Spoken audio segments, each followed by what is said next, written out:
नमस्कार दोस्तों, आप सभी का फिर एक बार आपके अपने YouTube चैनल फैक्ट एनिमेशन में स्वागत है।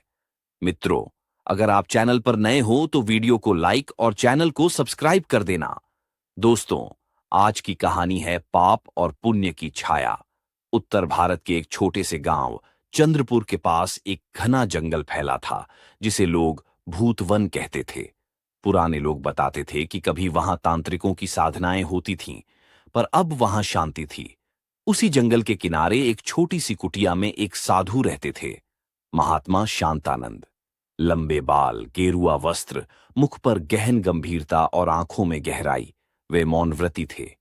वर्षों से एक ही स्थान पर साधना में लीन थे। गांव वाले उन्हें बहुत मानते थे। कहते थे कि जो एक बार उनकी कुटिया जाकर लौट आता, उसके जीवन में सुख शांति बनी रहती। शांतानंद किसी से कुछ नहीं मांगते थे।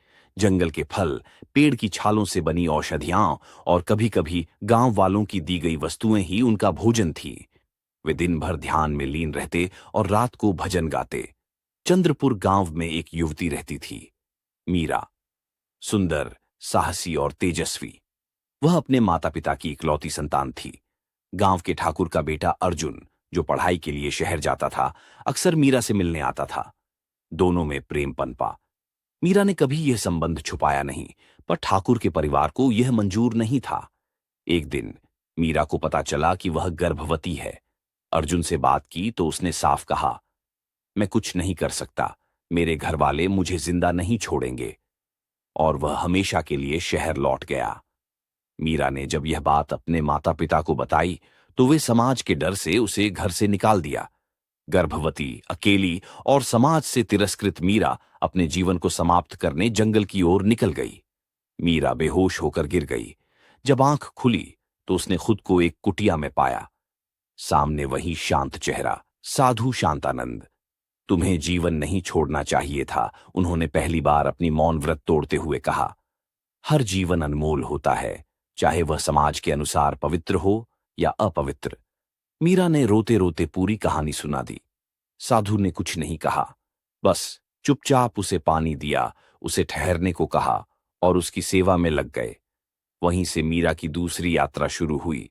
साधु ने न केवल उसे सुरक्षित स्थान दिया, बल्कि जड़ी बूटियों से उसका उपचार किया, भोजन दिया और गर्भावस्था के दौरान हर आवश्यकता का ध्यान रखा। कुछ दिनों बाद गांव वालों ने देख लिया कि मीरा साधु की कुटिया में रह रही है। अफवाहें फैलने लगीं। साधु औरतों को शरण देकर उन्हें बहका रहे हैं। मीरा का बच्चा उसी का है। गांव के लोग इकट्ठा हुए और साधु की कुटिया जा पहुंचे। तेरा पाखंड अब सामने आ गया साधु, एक व्यक्ति चिल्लाया। तेरी सेवा के पीछे यह छुपा लोभ था। साधु चुपचाप खड़े रहे, न कोई विरोध न सफाई। मीरा दौड़ती हुई बाहर आई। आप लोग अंधे हो गए हैं क्या? जिसने मुझे मौत से बचाया, जिसे मैंने भगवान समझा, उसे पापी कह रहे हो? भीड़ कुछ नहीं बोली। मीरा ने गुस्से से कहा, अगर कोई दोषी है तो वो है ठाकुर का बेटा अर्जुन, जिसने मुझे छोड़ा। और दोषी हैं आप सब, जिन्होंने मुझे घर से निकाल दिया जब मैं भूखी थी, अकेली थी।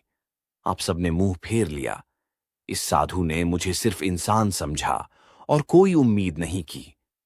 गांव वालों का सिर शर्म से झुक गया। किसी में कुछ कहने की हिम्मत नहीं थी। साधु ने मीरा को वहीं रुकने को कहा। महीने बीतते गए और मीरा ने एक सुंदर बालक को जन्म दिया। उसका नाम साधु ने रखा, धैर्य। मीरा ने कहा, आप ही इसके पिता समान हैं। आप ही ने इसे जीवन दिया, आप ही इसके मार्गदर्शक होंगे। साधु ने मुस्कुराकर कहा, मैं केवल एक याचक हूं, जिसने किसी की पीड़ा कम की। इसे सही मार्ग दिखाना तुम्हारा कार्य है। गांव वाले अब साधु के प्रति और भी श्रद्धालु हो गए। उन्होंने कुटिया को आश्रम में बदल दिया, जहां हर त्यागी, पीड़ित और अकेला व्यक्ति शरण पा सकता था। मीरा वहां सेवा करने लगी और धैर्य वहीं बड़ा होने लगा। 7 साल बाद अर्जुन एक दिन गांव लौटा। शहर में सब कुछ गंवा चुका था। जब वह गांव आया तो देखा कि उसकी प्रेमिका और बेटा अब गांव के सबसे आदरणीय स्थान, आश्रम में रहते हैं। वह मीरा से मिलने गया, आंखों में पश्चाताप था। मीरा, मुझे क्षमा करो, मुझे अब सब समझ में आ गया है। क्या मैं तुम्हारे जीवन का हिस्सा बन सकता हूं? मीरा ने शांत स्वर में कहा, माफ करना सीख चुकी हूं अर्जुन, पर जो घाव तुमने दिए वे अब मेरी शक्ति बन गए हैं। मेरा और तुम्हारा रास्ता अलग है। अर्जुन फूट फूट कर रो पड़ा।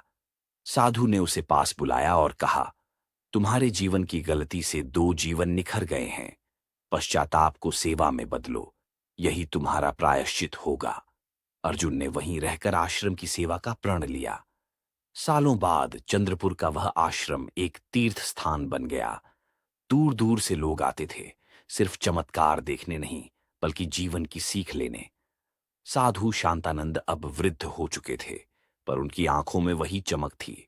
मीरा अब एक सम्मानित सेविका थीं, और धैर्य, जो अब एक बुद्धिमान दयालु युवक बन चुका था, लोगों को सेवा और सहिष्णुता का पाठ पढ़ाता था।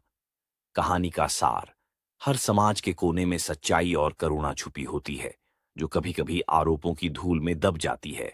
पर जब सच्चाई उभरती है तो पाप की छाया भी पुण्य में बदल जाती है।